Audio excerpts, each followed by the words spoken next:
A gente entrega. Você precisa botar a mão na pereré. Botei a mão e depois foi de mim. Tá, mano, eu não. Senta direito, garota. Oi, gente, esse é o Senta Direito Garota, eu sou a Juliana Amador. Estou aqui hoje, posso me orgulhar de dizer, com a minha amiga Paula Prandini, chefe de cozinha, empresária, mãe, dona da porra toda. Seja muito bem-vinda, amiga. Muito obrigada, meu amor. Eu tô muito feliz de te ver e muito feliz de estar aqui. Podemos contar do nosso passado? Claro que podemos. A gente vai fazer o que aqui, gente? Então, a Paulinha fez teatro comigo, somos atrizes. Ainda tem isso no currículo. Conta tudo, amiga. Conta. Como é que a atriz… Começa por onde? Eu quero saber de tudo. Eu quero saber a atriz que começou a cozinhar. Eu sei que a cozinha tem muito a ver com a sua história de vida, né? Tem. Da sua mãe. Das minhas avós. É isso, tem uma Aquelas coisa… viagens de 18 anos de adolescente, eu era cozinheira do grupo, fazia todo mundo comer salada de beterraba em Iguaba Grande, essas coisas assim que acontecem. Então, quero saber da atriz e mulher que falou, não, vou fazer disso aí a minha vida e vou virar uma empresária, vou ser chefe de cozinha. E também queremos saber e debater e falar mal, porque é um ambiente… Afinal de contas, estamos aqui pra falar mal Pra de homem isso. também. Porque eu sei que eu imagino que é um ambiente absolutamente machista, né? Masculinista e machista. A cozinha. Sim. É bastante. Eles estão um pouco contidos agora porque a pressão tá grande, mas continuam sendo. A diferença é que eu acho que agora não tá tão exposto dentro da cozinha Sim. o machismo ou qualquer tipo de assédio, porque eles sabem que tem câmeras, Sim. né? Olhando. Mas assim, Tá no vamos foco, comemorar alguma coisa de gastronomia, vamos no bar, não sei o quê. É só o clube do Bolinha. Então, assim, tem umas coisas dessas, sabe? Tá, conta. Indiretamente. Onde tudo começou? Onde tudo começou? Então vamos lá.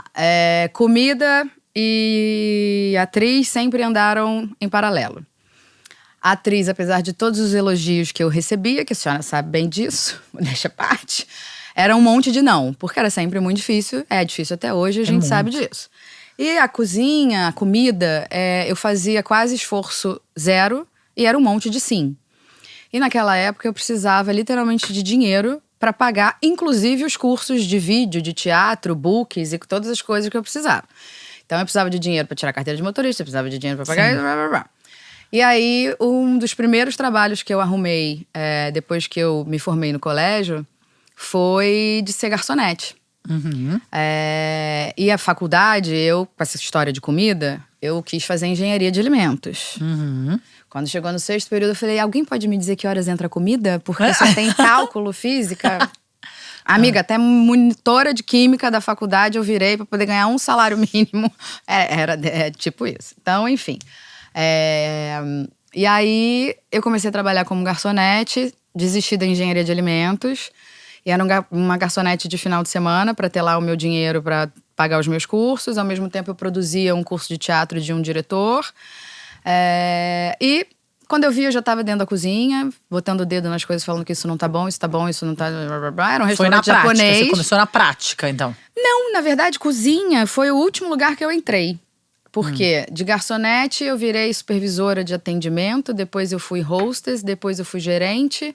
E a minha mãe, né, a minha Mulher Maravilha, ela que sempre me guiou um pouco das coisas para eu fazer na vida. Então assim, quando eu quis fazer nutrição, criança, ela falou, maravilha. E quando eu descobri que tinha que abrir cadáver, que eu, pegar uma agulha ou um bisturi ou um sangue, eu, caio pro outro lado. Eu desisti da nutrição. Engenharia de alimentos foi ela que trouxe pra mim, que era uma coisa que na época tava super na moda, tinha lá o Dado Beer com cerveja, engenheiro cervejeiro. Aí eu falei, beleza. Aí quando eu fui com essa história de restaurante, que eu comecei a ficar trabalhando em todos os setores, ela falou, minha filha, existe uma faculdade de gastronomia. Você pode fazer o que você quiser na sua vida, mas seja a melhor que você puder ser. Aí eu falei, meu pai, tá bom. Faculdade de gastronomia. Aí, na época, ela tava com o meu padrasto, que era francês. Eles se conheceram aqui, porque ele veio fazer um trabalho da Intelig naquela época. E aí, ela conversou bastante com ele. E ele foi me apresentando alguns franceses como o meu querido mentor, Roland Villar, que foi, no final das contas, o cara que me colocou dentro da cozinha, me ajudou a escolher o curso na França para eu fazer, do tempo que eu morei na França. Então a primeira coisa que você foi estudar foi já na França? Não, foi aqui, faculdade. Foi aqui, faculdade. Aí na época eu trabalhava num restaurante de manhã e fazia faculdade à noite. Então foram 2 Já anos. era a faculdade de gastronomia. Já era faculdade de gastronomia, eu tinha 26 anos. Ou seja, eu entrei tarde pra caramba, perto da galera toda de cozinha que começa quase criança, né? É tipo isso. E aí a vantagem é que eu já tinha passado por todos os ciclos do restaurante. Então hoje, por exemplo, quando eu tenho que falar alguma coisa com algum funcionário, seja de qual setor for, eu tenho 120 funcionários, eu falo com muita propriedade. Porque eu falo, essa bandeja não sei o quê, aí, o dia que quem não me conhecia ousou falar assim, ai, mas o que é essa menininha mimadinha que deve ter dinheiro de papai e mamãe que abriu o restaurante quer me ensinar? Eu falei, me dá a bandeja aqui, meu amor. Assim, você pode ir pra casa agora que eu faço o seu trabalho, o meu. Não porque eu sou, né, a Mulher Maravilha mais importante do mundo, mas porque eu fiz aquilo, eu passei por aquilo. Então, se eu tô falando que a bandeja é pra você fazer isso, é porque no meu primeiro dia de garçonete eu derrubei um mate no colo de um cliente no restaurante. Sério, amiga, uai. Então, a gente também tem derrotas que a gente não devia contar, mas a gente conta. Então, fui fazer a faculdade de gastronomia e no final da faculdade, a minha mãe me botou uma pressãozinha de novo. Falou, minha filha, eu acho que você tem que se especializar aonde a cozinha nasceu. Eu falei, que ótimo. Na França, você vai me ajudar? Pois aí porque eu imagino que seja muito caro estudar na França. Mas aí, nessa época, a vida da minha mãe já estava começando a dar uma virada, porque sempre foi muito difícil ali, a nossa vida, mas já estava começando a dar uma virada. Aí ela falou, eu te ajudo. Eu falei, então tá bom. Aí peguei a rescisão toda do restaurante que eu trabalhei 4 anos e pedi ajuda pro Roland. Ele trabalhava na época, ele era o chefe executivo do Le Pré-Catelan, dentro do Sofitel, que hoje é outro hotel. E ele falou, querida, Não, primeiro de tudo, quando eu cheguei lá na cozinha dele, era uma cozinha de vidro, era uma salinha de vidro dentro da cozinha gigante do hotel. Aí eu fui, me apresentei, não sei o quê, porque eu tinha acabado de ver uma matéria dele na revista do supermercado lindo. Eu falei, é lá mesmo que eu quero. Aí, quando eu fui, contei um pouquinho da minha história, ele sentado assim, ele falou, você ter certeza que você quer descascar batatas? Aí eu já, né, senta direito, garota, do jeito que eu quiser. Aí eu falei, sim. Aí ele, você vai encontrar muitas dificuldades, você tem certeza? Falei, bom, se você me perguntar mais uma vez se eu tenho certeza, eu vou responder sim. Aí ele resolveu entender que era realmente o que eu queria. E aí me ajudou a encontrar o curso na França. E falou, eu acho que você precisa de um estágio. Não vou falar com sotaque. Querida, eu achar que você precisa de um estágio. Lá na França? Não, com ele no pré-catalã. Antes de ir? Antes de ir, porque ele falou, antes de você chegar na França, você precisa conhecer um francês dentro da cozinha. Eu falei, então, vou conhecer você, porque você vai me deixar ficar aqui antes de eu ir. E assim foi. No final das contas, eu fui pra França, voltei, me tornei subchefe dele no Le Pré-Catelan. Quanto tempo durou o curso lá? Foram 4 meses de França e 4 meses de Itália. E na Itália, eu fiz estágio. Tô salivando e morrendo de fome. Eu também, acabei de Minha salivar. barriga tá roncando em homenagem a… Na Itália, eu fiz estágio, porque o meu curso tinha uma ligação dos alunos de fazer estágio, não sei o quê. E aí, claro que eu escolhi um restaurante estrelado, em Lecco, do lado de Como, naquele lugar feio. E quando eu cheguei, o meu chefe, que hoje eu adoro, ele fica batendo palma para a minha carreira, senhor Antonino Messina, mas no dia que eu cheguei, ele falou… E você falava italiano? Você falava… amiga, fui aprender. O francês sim, porque eu fiz curso aqui. Eu fiquei com o Roland 3 meses, né, de estágio aqui. Eu fazia faculdade, trabalhava… dormia umas 4 horas por dia. Foi quando eu tive minha primeira crise de pânico, inclusive. Foram 8 de lá pra cá. Mas isso a gente conta daqui a pouco. Quando eu cheguei na Itália, no restaurante, ele falou, nossa, como você tem um cabelo grande. Eu falei, E quando você vai fazer um estágio na Itália, recém-formado, que você não trabalhou ainda quase em nada, você quer fazer o quê? Massa, né? Você quer ir no setor das massas. Ele falou, não, você não vai lá não, lá é muito fácil. Você não quer ser cozinheira? Então você vai pro setor de peixe e das batatas. Aí eu lembrei do Roland, das batatas. Falei, gente, essas batatas me percebem fazer uma coisa. Vamos descascar batata. Eu vou ficar 2 meses aqui descascando batata e vou ser a descascadora de batata mais rápida do planeta. Que é pra todo mundo engolir isso. Enfim, foi ruim porque eu não consegui tempo pra ficar no setor de massas, que eu adorava. Mas a amiga limpa um peixe, descasca uma batata hoje, como ninguém. Dou um banho nesses meninos limpando peixe, mas enfim. E aí voltei voltei a trabalhar com o Roland, mas como subchefe dele. E depois caiu no meu colo a minha sociedade no Stutz, que foi meu primeiro restaurante. Como caiu no seu colo? Caiu no meu colo Tô querendo cair coisa no meu colo. Ai, meu Deus, essa história é longa. O meu curso na Itália, ele foi ajudar… O da França foi pelo Roland e o da Itália foi pela Cissa Roxo. Uma amiga querida, uma chefe de cozinha maravilhosa que eu conheci no restaurante que eu trabalhava. E ela que me ajudou a ver o curso da Itália. E quando eu voltei, depois que eu fiquei trabalhando no Le Pré-Catelan com o Roland, ela me ligou e falou, querida, então, eu peguei uma consultoria de um bar novo que vai abrir na Dias Ferreira, que era o Venga na época. E eu queria que você fosse… Desculpa, peguei uma consultoria de um bar novo e tem um outro bar que também vai abrir, que era o Stutz, que eles querem que eu faça consultoria. Não posso, porque é muito perto e são nichos muito parecidos. E eu queria entregar o cardápio pra você. Eu falei, imagina que eu tenho capacidade de fazer um cardápio, gente. Me formei agora, tô trabalhando há 2 anos. Enfim. Ela falou, eu te ajudo, porque eu acho que você tem capacidade. Fui falar com o Roland, ele, querida, eu ajudar você ter que voar, você ter que não sei o que. Eu falei, descasquei batata direitinho, né? E, enfim, aceitei, com medo danado, nem dormia. Aí você ia fazer só o cardápio? Só a consultoria.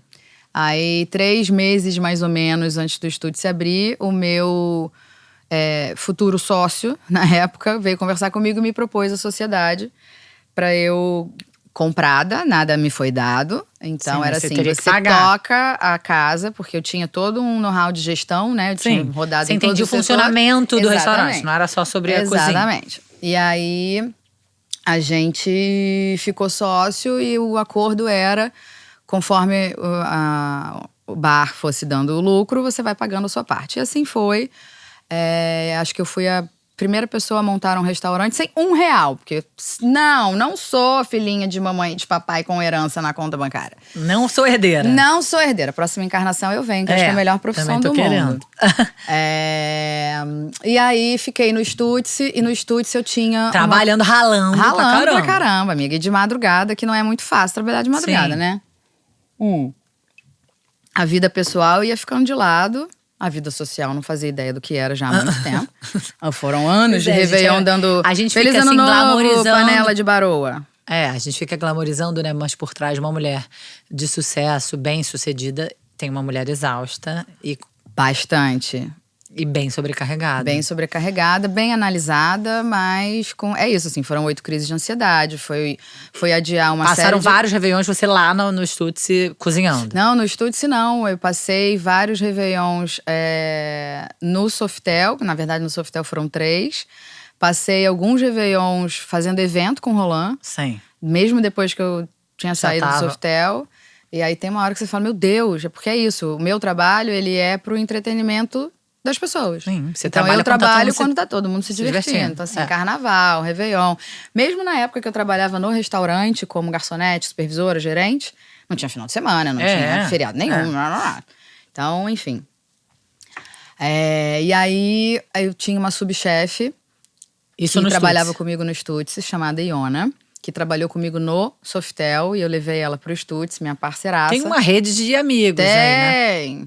E a Iona se apaixonou por pão. A gente fazia os pães do Stutz todo dia, 6 tipos de pão. Também amo pão, Iona. Me manda pão. Muito bom. E aí ela falou assim, então, eu vou fazer um curso de especialização em pão.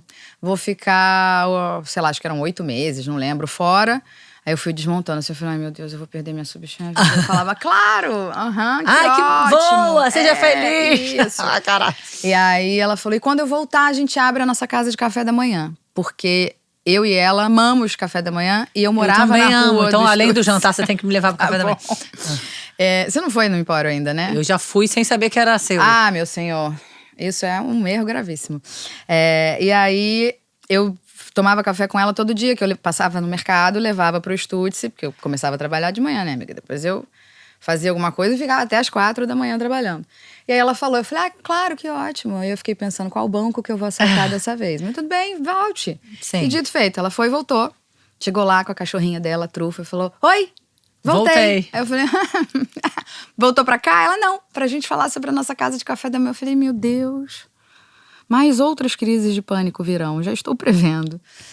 E enfim, deu tudo certo. Aí ela me apresentou a Branca, que hoje é a minha outra sócia. E São 3 sócias. São 3 mulheres, 3 mulheres que abrimos uma casa de café da manhã no dia 8 de março, que não foi de propósito. Maravilhoso. Muito bom, né? Isso é muito bom, não foi de propósito real. E a gente tem uma relação ótima, enfim. E aí fui tentando Você foi resgatar mantendo os os meus… dois. Fui mantendo os dois. Fui tentando resgatar os meus projetos pessoais. Falei, gente… Aí o empório de uma loja virou 2, depois viraram 3. São 3 já? São 3, agora são 4. Respira. Haja frontal. Mas enfim. E eu acho que tem uma coisa da nossa sociedade que é maravilhosa. Assim, o Stutz, eu era sócia de 2 homens. E no empório eu sou sócia de 2 mulheres. O Stutz, ele foi desenhado, não por mim, mas eu terminei de dar uns rabisquinhos nele, porque ele ainda não tinha aberto. E ele não quis ser o que ele foi desenhado para ser. E o restaurante é um ser vivo, ele fala, né, o que ele quer. Então, às vezes, você idealiza um monte de coisa, o negócio vai tomando um corpo no dia a dia que você tem que adaptar. O Stutz foi sendo adaptado porque ele não quis ser o que era para ele ser. Ah, é? O que ele virou? Ele virou um bar. Bombação na Dias Ferreira, que transformou provavelmente a Dias Ferreira no que ela é hoje. Eu acho que tem na grande… noite carioca, Exatamente. né? Uma coisa da… Era o único bar da rua que ficava aberto até 3, 4 horas da manhã, que tinha som, que tinha isso, que tinha aquilo. E hoje em dia, você não tem outra coisa na Dias Ferreira que não seja isso, quase. E o empório, completamente diferente. Ele foi desenhado a 6 mãos, com as coisas da nossa alma, assim. Eu falei, bom, não pode ter uma casa de café da manhã que eu não coma banana amassada com aveia e mel, que a minha mãe fazia pra mim. Você fala, banana amassada é tão ridículo. Me diz uma casa no Rio de Janeiro que você consegue comer banana amassada com mel e aveia. Todas as casas de suco dessa cidade, que era uma sensação, você toma vitamina. Você fala, parava lá no Bebelanche e falava, Marconi, eu queria uma banana amassada. Não tem como fazer, Marconi, gente, ela desenterrou Marconi. Ué, mas ele tá lá até hoje, gente. A Duda senta no balcão e ele fica enlouquecido com aquela criança. Eu acho maravilhoso.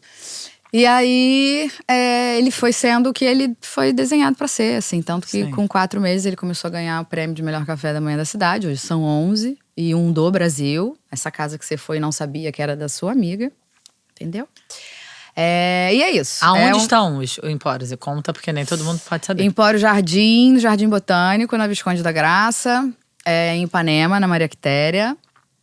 No mês que vem, abriremos dentro da Casa Firjan, em Botafogo. Que massa. Aquele jardim maravilhoso. Lindo. E eu tenho a cozinha de delivery, que é em Botafogo também. Ah, tá. Então, foi nó em pingo d'água na pandemia. Não, e faz almoço também, né? Não é só café da manhã. É a bandeira principal, é café da manhã o dia inteiro, de 8 da manhã às 7 da noite. Mas, comercialmente, financeiramente, não dava para você abrir uma casa de café da manhã na estrutura da Casa do Jardim Botânico, que foi a primeira. Porque você não ia fechar a conta. Então, assim, você tem o seu momento de sonhar e você tem o seu momento de descer do sonho e ter um pé no chão. Ainda mais pra mim, que assim, fiz dívida com todos os bancos do mundo, com as minhas sócias. Não devo mais nada pra ninguém hoje, mas enfim. Sim, assim, não, mas que você tá contando assim, dessa forma tão… prática. Tô tentando parece, resumir. não, maravilhoso, mas parece que foi fácil, né? Nada. 8 crises de pânico já não foi nada fácil. Eu quero saber os desafios depois disso tudo, principalmente nesse ambiente que eu ainda considero muito hostil para as mulheres. Ele e é sempre botar uma banca muito grande, inclusive para contratar os colaboradores que trabalham comigo, porque a maior parte de cozinha ainda é muito masculina.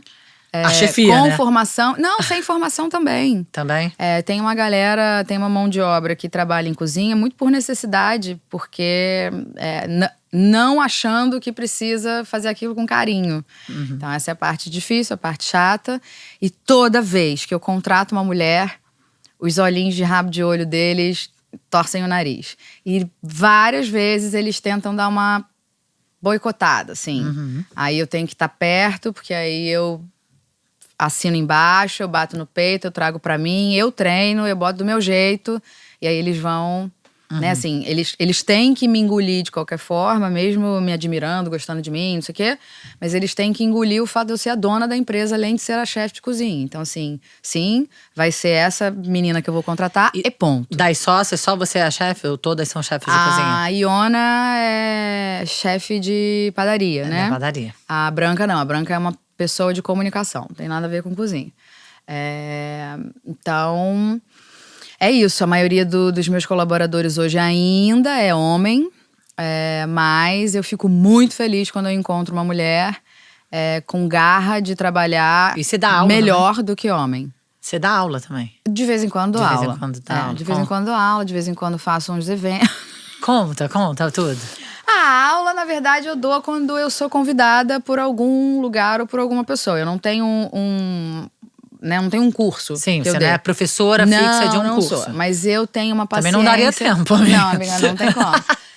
Empresária, chefe, mãe. Temos que criar filho, temos que dormir, Pois temos que Viver. namorar, não é? Tem essas coisas pra fazer.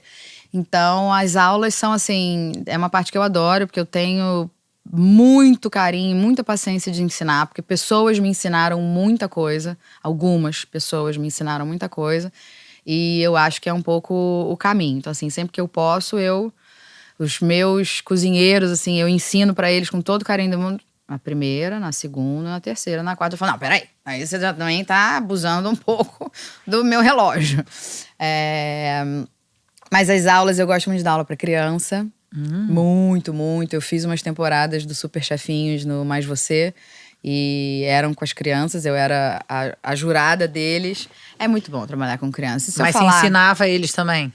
Eu ensinava, mas eu era a jurada das provas que eles faziam com outros chefes convidados do programa.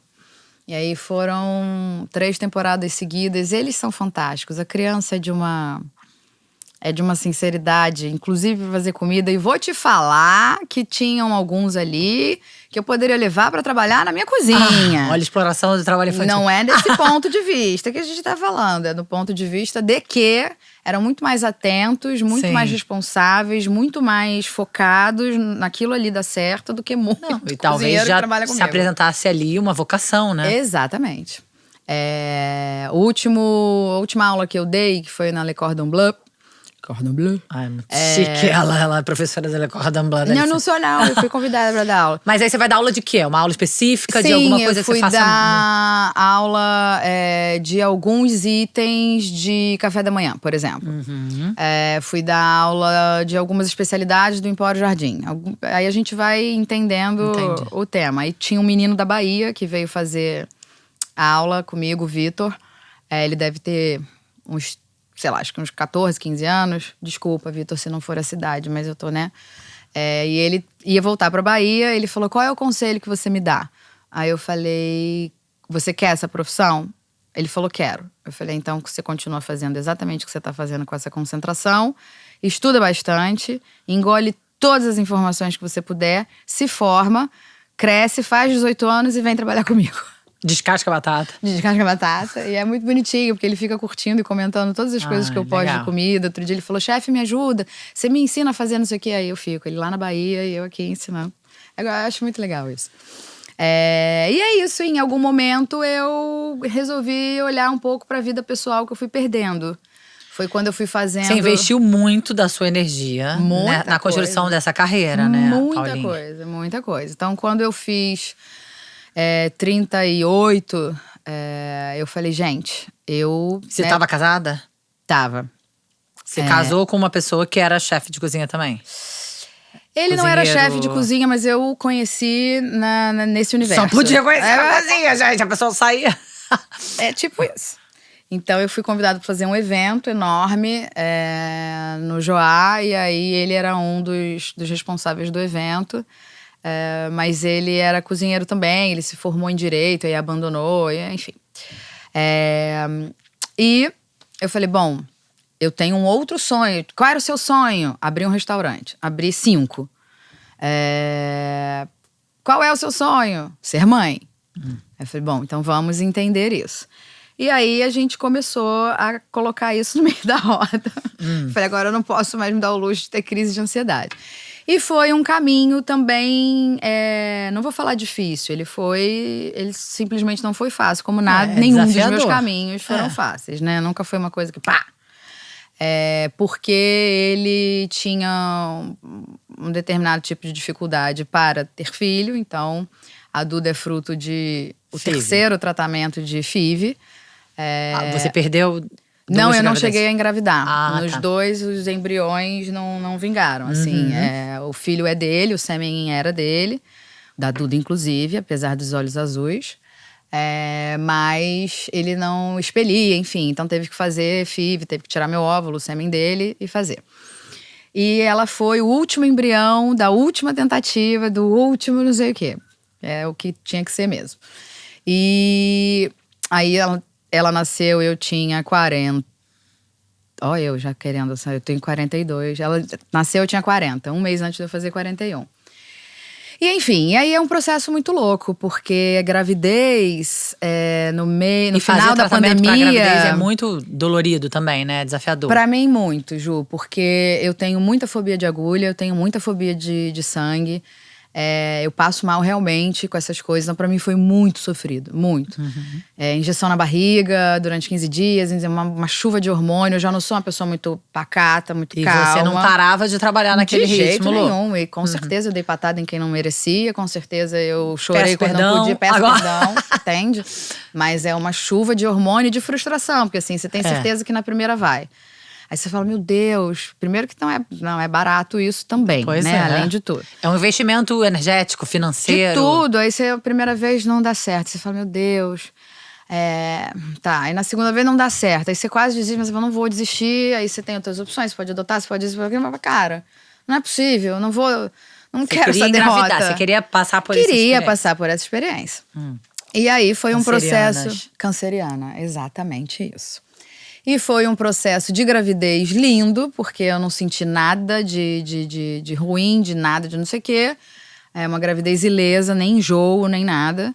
Inclusive o nascimento da Duda, eu não tive bolsa estourando daquele jeito.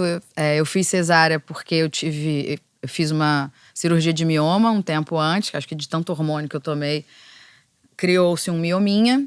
E só depois que eu tirei esse mioma, que a Duda vingou. Então isso podia realmente ter atrapalhado. E aí eu não podia ter parto normal. Mas foi super tranquilo. E aí eu acho que essa tranquilidade me fez ficar burra, porque eu pesquisei muito pouco sobre várias etapas desse processo. Então assim, eu falava, comigo tá tudo ótimo. E esse povo que fala isso é tudo esquisito, tudo não sei o quê. Ingênua, tadinha de mim. Então nasceu esse tal de puerpério, que eu procurei saber pouquíssimo, burramente.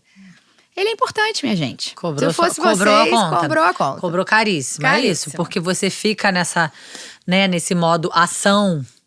Exato. E também é uma desconexão do que você estava vivendo ali, né? A maternidade, ela tem o seu propósito. Parar, existe essa… Né, óbvio que a gente tá falando aqui já de um lugar de privilégio gigante, né? Você ali, empresária, dona do que é seu. Mas ainda assim, né? É preciso se parar para se conectar com aquilo útil que tá chegando, né? Exatamente. E aí você viveu um puerpério dificílimo. Dificílimo, porque foi tudo muito fácil com a Duda. Inclusive, cesárea, no dia seguinte eu tava passeando com ela na maternidade, em pé, levei bronca da enfermeira. Falei, mas não tô sentindo nada. Então a recuperação da cesárea foi incrível, incrível. E eu acho que o meu psicológico foi entendendo que não era tão difícil quanto as pessoas contavam. E aí, nessa que eu me danei, certamente. A Duda, quando ela fez 20 dias, ela se virou no giraia de não querer mais mamar. Aí eu comecei a me achar incompetente. Aí vem tudo isso, né? Falei, meu Deus, meu filho não quer mamar em mim. Então eu amamentei ela só até os 4 meses, porque ela não quis mais, simplesmente não quis. Aí eu fico lembrando dos restaurantes que dizem o que eles querem ser. Ela gritava, berrava e não queria. Eu falava, eu sou horrível. Enfim, eu tive uma depressão pós-parto que eu não sabia. Ela foi diagnosticada depois que ela aconteceu. As minhas crises de ansiedade eu sempre tratei com o meu neurologista, Marcelo, maravilhoso. E a minha terapeuta maravilhosa, Dona Cristina, que não me larga nunca. E ela, tipo assim, 2 meses, 3 meses depois que a Duda nasceu, que ela já estava nesse processo e eu estava tensa demais, ela falou, querida, será que você não tá fazendo uma depressãozinha? Eu falei, claro que não tenho tempo pra isso, não sei o quê. E quando eu me separei do pai da Maria Eduarda, sim, nos separamos quando ela tinha 7 meses de vida. 7 meses. 7 meses, amiga. Tem clichês que não mudam, né? Tem clichês que saem de casa com um bebê de 7 meses pra morar com outra mulher. É isso aí. A gente tem que entender que são clichês.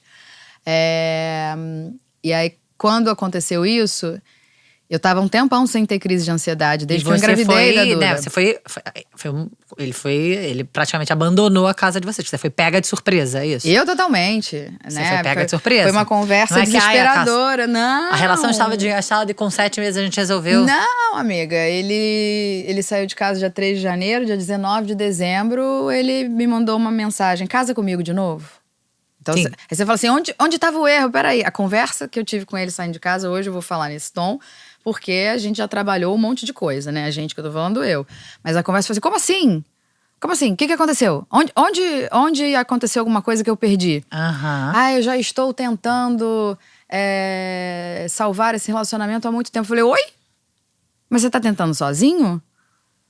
Porque eu vou te contar uma coisa, relacionamento é entre 2 pessoas. Quando você luta, a luta é feita de 2 pessoas. Uma pessoa sozinha não luta com o vento. Então, que frase é essa? Estou lutando. Você lutou sozinho, sem avisar? Então, que sinal você me deu? Um mês inteiro de mensagens românticas e um pedido de casamento novamente 10 dias antes de você sair de casa? Então, assim, foi muito esquisito. Foi uma das sensações mais esquisitas. E eu sempre pintei muito, né? Papai, mamãe, filhinho, casinha, cavalo branco. Porque eu não cresci com o meu pai perto. Eu tenho pai, mas né, ele sempre foi um pouco ausente. E eu não queria, fiquei em desespero quando eu vi que a Maria Eduarda ia trilhar o mesmo caminho. E eu lembro de todo pai e mãe que a minha mãe foi. Eu falei, meu Deus do céu, vai acontecer comigo também. Então foi muito ruim. Aí aí foram vários momentos. Durante um tempo foi tentar ser a síndica da relação dos 2. Aí depois caí na real de que eu não tenho esse poder. E essa gerência não é minha. Depois tentar entender que eu não sou a pessoa que vai falar mal do pai da minha filha, nem pra ela, nem pra ninguém. Então, assim, não vou pintá-lo de vilão, mas também não vou pintá-lo de herói. Não, eu acho que é verdade, né? gente. Mas tem mãe que faz isso, pra abafar qualquer coisa. Não, seu pai é o caramba. Quando você crescer, você vai entender que você tá sentada no sofá, porque seu pai não chegou, Maria Eduarda. Ele não vai chegar. Você quer ir com a mamãe ou você quer esperar o seu pai? Sim. Então, eu tenho muito claro que pode ser que eu mude tudo, mas eu tenho muito claro hoje que é a relação que eu gostaria de estabelecer. Então, hoje, por exemplo, é um dia que ela vai pra casa do pai dela. Antes de eu sair pra vir pra cá, eu falei, filha, hoje é dia do seu papai tá com saudade de você. Ele vem te buscar. E eu acho que é esse o meu papel. Não era ser síndica. Quando eu tentei ser síndica, eu ficava, você não vai, não. Depois eu falei, cara, eu não vou ficar rifando a minha filha de querer ir ou não. Né? Fizemos um acordo de convivência. Então, você tem esse tempo, esses dias, e eu aprendi a ser madura e ter uma força que eu nem sabia que eu tinha. Com todo o direito do lugar onde eu estava e da dor que me jogaram no colo para eu sofrer, para eu ter, eu podia ter feito milhões de coisas, inclusive ter esfregado a cara de todo mundo na parede, mas o que adianta? Onde isso ia ser bom para Maria Eduarda? Sim. Então, enfim, hoje eu acho que tô longe de ter uma relação ótima com ele, nem sei se um dia terei, a gente não é brigado, a gente se fala pelas coisas da Duda. E sim, eu engoli um monte de sapo nesse ano pelo bem da Maria Eduarda. E vai chegar uma hora que ela vai fazer a leitura dela. Claro. Acabou. Por enquanto ela não fala ainda, daqui a pouco ela vai começar a falar. E acho que foi a melhor coisa que eu fiz. E assim, foi muito ruim, fui pro fundo do poço, emagreci 11 quilos. Mas não deixei de fazer as minhas coisas, não deixei de ter o apoio dos meus amigos, pedi ajuda quando eu precisei. E a minha terapeuta mesmo falou, ela falou, olha, você tem uma força que você não sabe, porque qualquer pessoa no seu lugar estaria debaixo da cama, sem sair, porque o bebê de 7 meses ainda tá muito mexida com tudo, né? Não é assim, minha gente. E toda a desconstrução que você tem que fazer na cabeça do seu projeto de vida. E 4 restaurantes para cuidar. E um monte de coisa. No fim da pandemia, né? Num processo ali que você ainda tava, meu Deus, consegui não falir. A pandemia os restaurantes ficaram fechados. Só trabalhando delivery, que não é nada, não era nem 30% da receita dos restaurantes. Então você, né? Mas passamos. E, enfim, é essa gincana. E aí eu acho que hoje eu te diria assim, eu nunca trabalhei tanto na minha vida, até porque as minhas sócias, ao longo do caminho, uma foi morar em Madrid, a outra em Lisboa. Mentira! Verdade! Caraca! Foi ótimo isso. Quando a gente conversou sobre isso, que as duas falaram, eu falei, que ótimo, eu vou pro Cazaquistão amanhã também. Como eu falei, assim? não vou pro Cazaquistão. Mas, enfim, aí foram várias emoções. Fiquei num pico de irritação, depois eu achei injusto, depois eu falei, não é nada Sim. injusto, não é nada, não sei o quê. Vamos recombinar. É. Recombinar coisas. Recombinar tempo, recombinar focos, recombinar grana, recombinar Sim. uma série de coisas. Sim. E aí eu testo fazer isso durante 1 ano. Se eu achar que eu vou enlouquecer ou chegar perto eu levanto o dedo. E como a gente tem uma relação de muito respeito, muito boa, a gente se entendeu, nem chegou a brigar, acho que eu nunca briguei com as meninas. E elas falaram, a gente volta. Eu falei, então tá bom. Então, elas podem fazer isso, maravilhoso. Um dia eu vou poder também, mas não é o meu foco. Eu tenho outros projetos pessoais para realizar, que não seja morar fora do país. E aí eu falei, meu Deus, o que eu tô fazendo? Eu tenho um bebê para criar, E separada. a apresentadora, comunicadora… Então, isso faz parte da força que eu descobri que eu tenho. E eu falei que eu nunca trabalhei tanto porque eu precisava contar essa história das meninas terem ido, porque fiquei praticamente com uma Sozinha, gestão presencial sozinha. Elas fazem coisas pro Empório ainda, mas é Sim. diferente, você tem um oceano Completamente. dividindo, né? E aí eu falei, meu Deus. Aí eu tô me dando conta que eu tô conseguindo fazer tudo. Tudo. E aí recuperei um pouco da autoestima e da vaidade que mora em mim. Então, sempre, eu tô ouvindo de meses pra cá que eu tô na minha melhor fase, que eu tô não sei o que. Eu falo, Mas quando você é traída, a sua autoestima, ela fica prejudicada. Que você não acredita muito no que as pessoas falam. Durante muito tempo eu me culpei achando que eu era uma bosta. Depois eu entendi que o problema não é meu. O problema Por favor. não está comigo. Mas é importante falar, porque a gente acredita Claro. mesmo. A gente vai… A socialização, ela Exatamente. E aí, hoje eu te digo que eu nunca trabalhei tanto e nunca tive tanto tempo. Como isso é possível? Eu acho que a Duda e todo o processo que eu passei me trouxeram a palavra-chave para isso acontecer, que é maturidade. Maturidade para absorver melhor o seu tempo, maturidade para ser prática, maturidade para não perder tempo com o que não precisa. Para escolher as coisas que valem a pena. Exato, né, maturidade para ter um tempo de qualidade com a Maria Eduarda. Então, assim, porque eu trabalho fora, mas assim, eu vou buscar ela no colégio, eu tenho essa autonomia, eu tenho esse privilégio de conseguir fazer isso, e é tudo muito pertinho ali, né? Eu criei um raio de trabalho de Duda, de escola da Duda, de casa, que funciona. Que te possibilitasse você estar ali. Exatamente. E é isso. Não, e apresentadora e comunicadora, Então, gente? apresentadora e comunicadora que tava um lado bem adormecido. A atriz que mora em mim. Isso, Saúde a atriz que mora em você. Isso. E aí eu fui conhecendo pessoas Tipo, no ano como você foi passado. parar no chefinho? Entendeu? Como A foi assessoria de imprensa Do seu que me restaurante. contactou. E aí, enfim, o sucesso das temporadas aí tem que ser mérito meu, né, amiga? Porque se a primeira temporada tivesse sido ruim, acho que a Ana não teria renovado. Sim. Porque eu Foram gosto quantas? muito, foram 3 e depois foram algumas participações no lugar daqueles chefes que iam dar as aulas somente, não mais como jurada fixa, porque aí veio pandemia, o negócio realmente ficou complicado. Inclusive eu gravei Mas veio a assessoria de imprensa dela, foi chegar em você… Não, a minha sua. que foi conectando, as pessoas vão se conhecendo, falar, eu preciso de uma chefe pra fazer.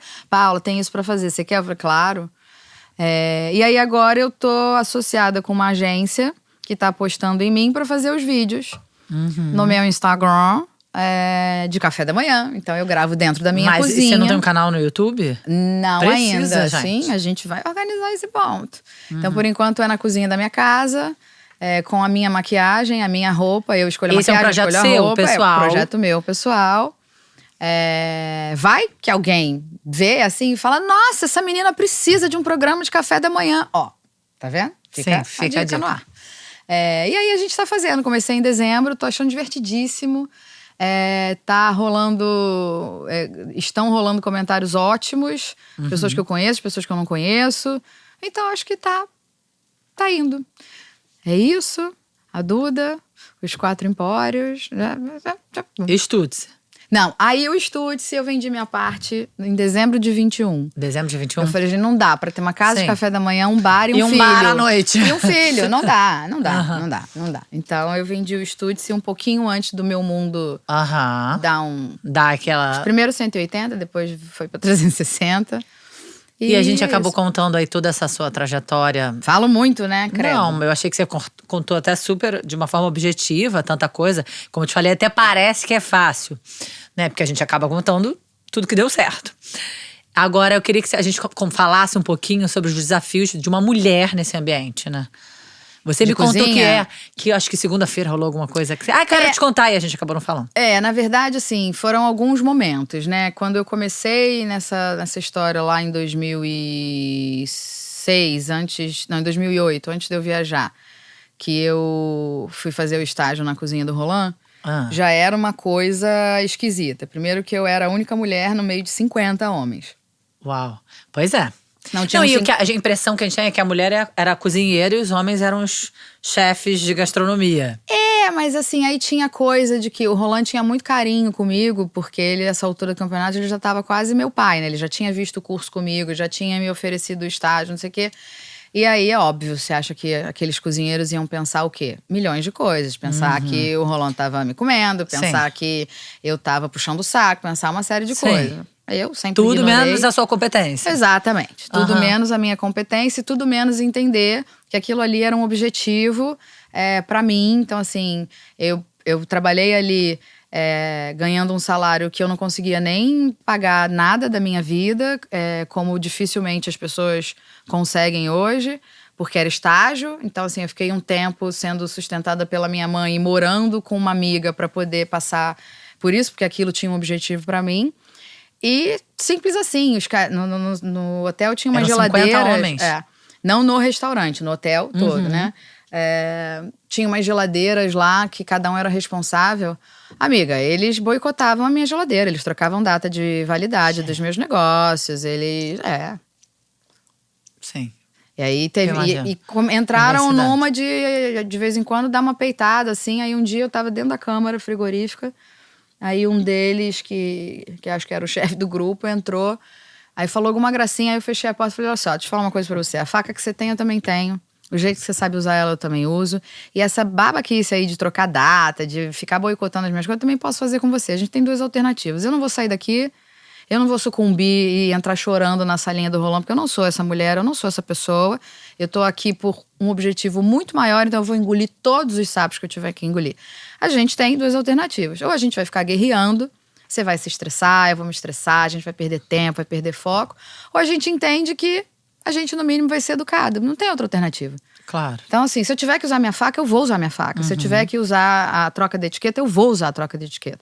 A única coisa que eu não vou usar é a minha proximidade com o Roland, porque eu nunca vou bater naquela sala pra dizer que você está trocando a minha data. Então vamos tentar a gente se entender? E assim foi. E aí rolou. E é muito do que eu falo pros meus cozinheiros hoje, quando eles se espetam de bobeira, parece um jardim de infância, eu falo, aí vem em mim, ai, dona Paula, fulano, eu falo, meu Deus do céu, vocês não podem sentar e se entender? Pai de família, mãe de família, ou pai de família, vocês estão falando pra titia aqui que um beliscou o outro. Ah, gente, não tem esse tempo. Então, assim, eu tive que aprender. Eu tento passar pra eles que eles se entendam. E que se eles não se entenderem, aí eu entro pra resolver. É um pouco do meu jeito também.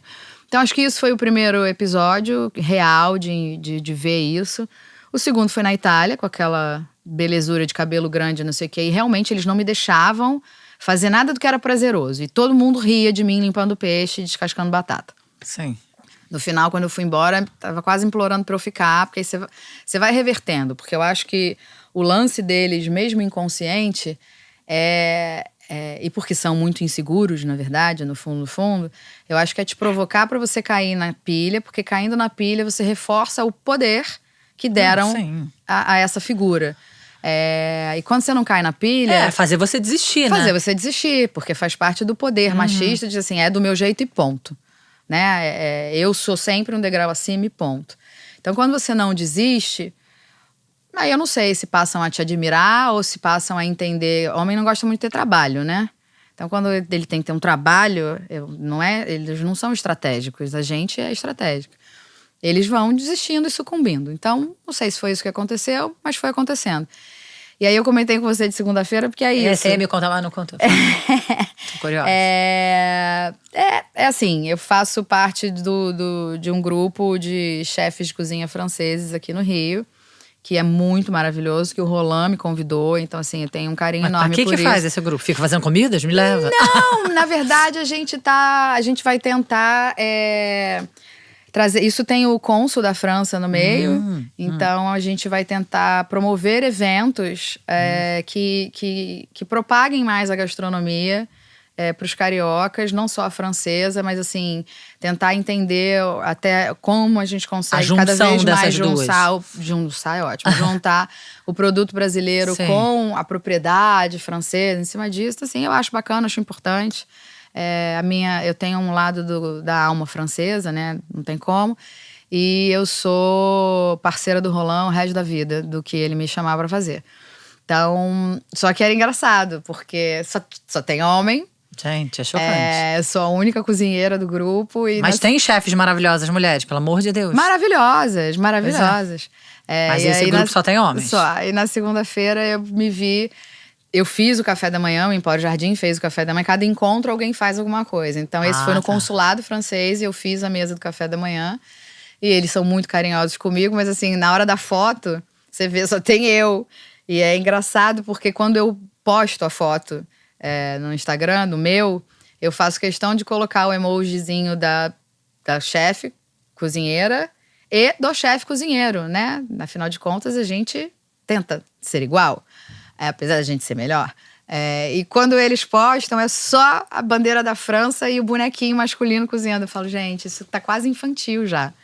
Mas vamos passar por cima mais uma vez, mas nenhum tipo de... Eu acho até, Ju, que falando disso, assim, eu tô dando exemplos até bem bobos. Eu tenho outro privilégio na vida que foi não ter sofrido em nenhum momento qualquer tipo de assédio verbal, assédio. Deve ter também bastante assédio sexual. Muito, e tem histórias da gastronomia de chefes femininas que passaram perrengues enormes disso. Então, assim, é um outro privilégio que eu tenho. Se eu sofri, não chegou a mim, mas assim... E não passei por isso, essa brincadeira do cabelo, isso é ridículo perto do que milhões de mulheres passam. Então fico até com vergonha de falar isso. Mas é porque são sinais, né? Já são os pequenos sinais. E que eu acho que me ajudaram também a ficar mais esperta. Atenta para que isso não crescesse de um sinal para um ato, para um fato, para uma coisa mais... Enfim. Então, eu não tenho nada de... Apesar de saber que acontece, ter visto acontecer com outras pessoas, em eventos grandes, inclusive. Mas comigo, eu posso dizer que não chegou desta forma, graças a Deus. Eu não sei nem o que eu responderia. O que eu faria? A menor ideia. Enfim. Então, nesse momento, você tá agora super... canal de comunicação de chefe de cozinha. Amiga, eu tô no momento super Empório Jardim com canal de comunicação chefe de cozinha, com Maria Eduarda, estando aqui com você. Tudo ao mesmo tempo agora. Passando coisa de olheira, porque tá demais, então é tudo ao mesmo tempo. Ai, tá linda. Todo mundo em todo... Não, como é que é? Tudo em todo lugar ao mesmo tempo. Não é isso? Tem mais alguma coisa que você queira contar desse furacão? Nem sei se tem mais alguma coisa que eu não contei.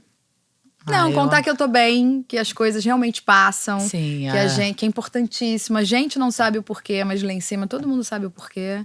E é isso. Isso aí, passa, né?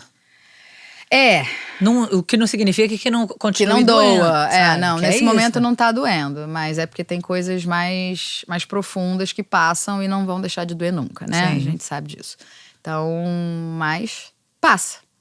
Você tá aí reconstruindo sua vida, feliz da vida, cheia de planos, parabéns. Muito bem. E sozinha, tô reconstruindo comigo. Não é que eu encontrei um novo amor. Um novo Salvador, ainda bem. Não tem Salvador. Eu sou a salvadora da minha pessoa. Eu e a Maria Eduarda. Isso aí. Eu queria dizer que eu morro de orgulho. Que bonitinha. Que eu quero comer comidas gostosas, café da manhã, jantar, que eu quero... curti muito o seu talento, parabéns. Que bom que você tá Obrigada, com o seu canal também, se comunicando que você é maravilhosa. Tô aqui, tá? Conta comigo. Contarei. Estou aqui também, conte comigo. Então, Não estamos só pro seu juntos. jantar ou pro seu café da manhã. Estamos juntas. Parabéns, amiga. Obrigada por ter vindo. Obrigada pelo convite, Sucesso amei. em tudo que você faz, como sempre, tá? Obrigada. Beijo. Beijo.